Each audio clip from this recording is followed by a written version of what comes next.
73కి స్వాగతం. ఈరోజు మనం చేసుకోబోయే రెసిపీ మిక్స్డ్ వెజిటబుల్ సాంబారు. ముందుగా మనం ఒక ఆనపకాయ, గుమ్మడికాయ ముక్క, ఒక వంకాయ, 2 చిలకడ దుంపలు, బెండకాయలు, టమోటాలు, కందిపప్పు, చిన్న ఉల్లిపాయలు, ములక్కాళ్ళు, పచ్చిమిర్చి, 2 బెల్లం ముక్కలు, చింతపండు, ఇవన్నీ కూడా మనం సాంబార్లో వేసుకోవడానికి సిద్ధం చేసి పెట్టుకున్నాం. ఈ ముక్కలన్నీ కూడా చక్కగా తరిగి పక్కన పెట్టుకుందాం. ఇప్పుడు స్టవ్ పైన పాన్ పెట్టుకుని కొంచెం వేడెక్కిన తర్వాత ఇప్పుడు మనం దాంట్లో ఆయిల్ పోసుకుందాం. ఆయిల్ పోసుకున్న తర్వాత మనం చేయాల్సింది ఏంటంటే దాంట్లో పోపు దినుసులు, ఆవాలు, జీలకర్ర, వెల్లుల్లిపాయలు, ఎండుమిరపకాయలు వేసుకుని ఒకసారి బాగా కలుపుకుని మనం ఇందులోకి బాగా నలిపి కరివేపాకు వేసుకుందాం. అలాగే పచ్చిమిర్చి కూడా వేసుకుందాం. వేసుకున్న తర్వాత మనం బాగా కలుపుకుని ఇప్పుడు దీంట్లోకి మనం ఆల్రెడీ మనం కట్ చేసి పెట్టుకున్నటువంటి ఉల్లిపాయలు వేసేసుకుందాం. అలాగే కొంచెం ఇంగువ,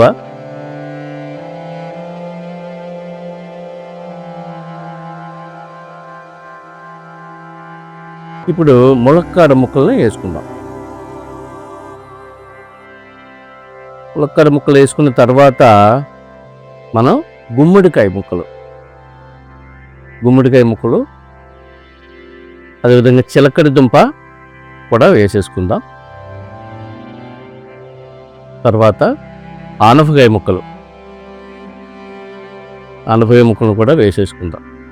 ఇప్పుడు ఇందులోకి మనం కడిగి పెట్టుకున్నటువంటి వంకాయలని వేసుకుందాం.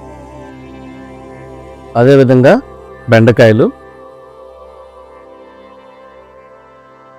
వేసుకొని ఒకసారి బాగా కలుపుకొని, టమాటాలను ముందుగా వేయకూడదు, కొంచెం ఈ ముక్కలు మగ్గిన తర్వాత టమాటా వేసుకుంటే బెటర్. చక్కగా మగ్గిపోయినాయి.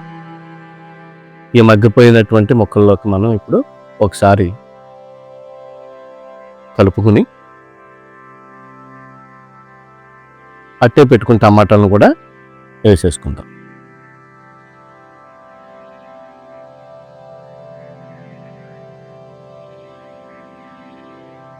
చక్కగా ఇప్పుడు మనం వెజిటబుల్స్ అన్నీ కూడా వేసేసుకున్నాం. ఇప్పుడు ఇందులోకి కొంచెం పసుపు,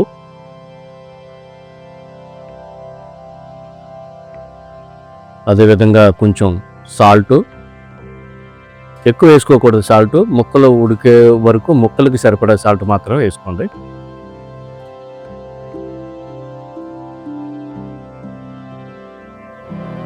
తీసుకున్న తర్వాత ఈ ముక్కలంతా మునిగేంత వరకు వాటర్ పోసుకోండి.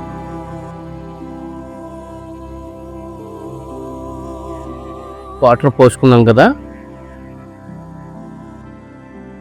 ఇప్పుడు సాంబార్ పొడి వేసేసుకుందాం. ఇవి మా ఇంట్లో తయారు చేసిన సాంబార్, ఇది సాంబార్ పొడి. సాంబార్ పొడి వేసుకున్న తర్వాత మనం కారం కూడా వేసుకుందాం. కారం వేసేసుకుందాం. కారం వేసుకున్న తర్వాత మనం ఒకసారి చక్కగా మొత్తం ముక్కలకన్నిటికి పట్టేంత వరకు శుభ్రంగా కలుపుకొని,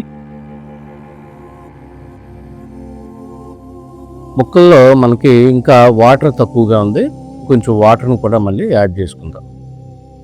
వాటర్ని యాడ్ చేసుకున్న తర్వాత చింతపండు పులుసుని మనం రెడీ చేసి పెట్టుకుని చింతపండు పులుసుని కూడా వేసేసుకుందాం. ఇలా వేసుకున్న తర్వాత మనం చివరిగా బెల్లం వేసుకుందాం.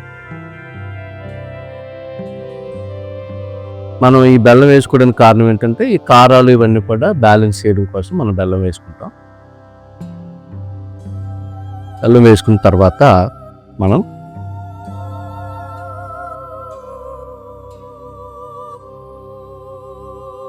పప్పుని మిక్స్ చేసేసుకుందాం. వెజిటబుల్స్ అన్నీ బాగా ఉడికిపోయినాయి. మనం పప్పుని మిక్స్ చేసుకుని ఒక 5 నిమిషాలు మనం బాయిల్ చేసుకున్నట్టయితే సాంబార్ అనేది మనకి రెడీ అయిపోవడం జరుగుతుంది. ఆహా, చక్కగా జరిగిపోయింది. వాటర్ ఎక్కువ వేసుకున్నాం కదా, మళ్ళీ మనం కొంచెం సాల్ట్ని కూడా యాడ్ చేసుకున్నాం.